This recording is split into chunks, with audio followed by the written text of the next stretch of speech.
எல்லாத்துக்குமே தெரியும் பாம்பு வந்து அடிக்கடி நாக்கை வெளியே நீட்டி உள்ள இழுக்குன்னு சொல்லிட்டு. எதுக்காக இந்த மாதிரி பாம்பு அடிக்கடி பண்ணுது? அதுவும் இல்லாம அந்த பாம்புகளுக்கு ஏன் நாக்கு ரெண்டு வெட்டின மாதிரி பிளவுபட்டு இருக்கு? இதை பற்றி தான் வீடியோவில் ஃபுல்லாக பார்க்க போகிறோம். பாம்புகளுக்கு நல்லா மெல்லிசா நீளமான நாக்கள், அதுவும் பிளவுபட்ட நாக்கள் இருக்கும்.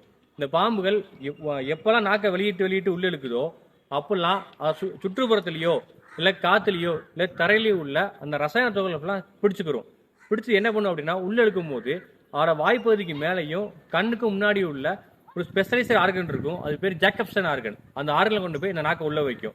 ஸோ அந்த ரசாயன துகள்கள்லாம் அந்த ஆர்கன் ஐடென்டிஃபை பண்ணி என்ன பண்ணும் அப்படின்னா, இந்த பக்கம் உன்னோட எதிரி இருக்கான், இந்த பக்கம் உணவு இருக்கு, இந்த பக்கம் உன்னோட எதிர்பாலினம் இருக்குன்னு சொல்லிட்டு அந்த பாம்புக்கு அடையாளப்படுத்தி கொடுக்கும்.